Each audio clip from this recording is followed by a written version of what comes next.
आज हम महिलाओं के एक महत्वपूर्ण विषय मेनोपॉज रजोनिवृत्ति के बारे में बात करेंगे। मेनोपॉज क्या होता है, किस एज में होता है, क्यों होता है, लक्षण क्या होते हैं और इससे हम कैसे अपने आप को संभाल सकते हैं। तो मेनोपॉज किसको कहते हैं? जब हमारा पीरियड्स मेंसेस 12 महीने तक लगातार नहीं होता है तो हम उसको मेनोपॉज कहते हैं। यह संकेत देता है कि अब हमारा प्रजनन क्षमता यानी कि फर्टिलिटी का एंड होने वाला है।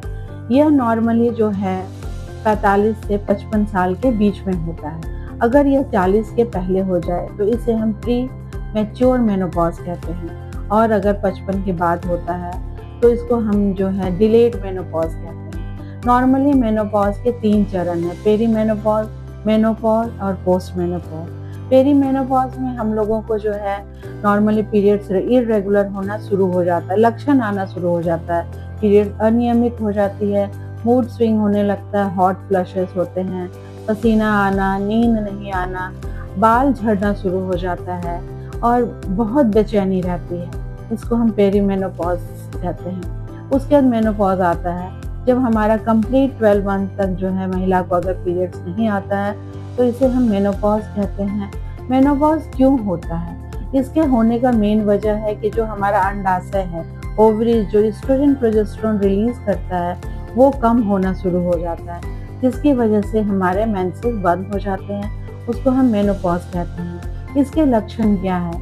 इसके लक्षण नॉर्मली हैं कि आपका मूड स्विंग करेगा, हॉट फ्लश होगा, रात में नींद नहीं आएगी, बालों का झड़ना और बॉडी में ड्राइनेस रहेगा, वेजाइनल ड्राइनेस होगा, रिलेशनशिप बनाने में दर्द हो सकता है या बनाने का नहीं मन करना। ये सारे लक्षण हैं। इन लक्षण को और क्या क्या मेजर और क्या, ये तो लक्षण हुए, इन और क्या प्रॉब्लम हो सकता है? इससे हमारे कार्डियक प्रॉब्लम भी कुछ हो सकती है, यूरिनरी प्रॉब्लम होता है। तो ये सब को रोकने के लिए क्या हमें करना चाहिए? नॉर्मली हमें अपनी महिलाओं से कहते हैं कि अगर आपको ये सारे सिम्टम आ रहे हैं तो आप कैल्शियम की गोली ले, विटामिन डी ले, प्रोटीन रिच खाना खाना चाहिए, एक्सरसाइज करना चाहिए। धूप में अगर आप बैठ सकते हैं तो ज़रूर बैठें, क्योंकि विटामिन डी का मेन सोर्स जो है सनलाइट है। मेनोपॉज कोई डिजीज नहीं है। सही ट्रीटमेंट, सही प्रॉपर गाइडेंस से महिला इस फेज में भी अच्छे से एक्टिव और सोशल लाइफ जी सकती है। अगले वीडियो में हम आपको बताएंगे प्री मैच्योर मेनोपॉज क्या होता है, पेरी मेनोपॉज और पोस्ट मेनोपॉज के सिम्टम लक्षण के बारे में।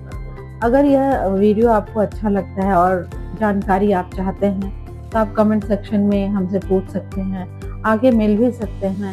बाकी आप खुश रहिए, स्वस्थ रहिए, खूब मुस्कुराते रहिए।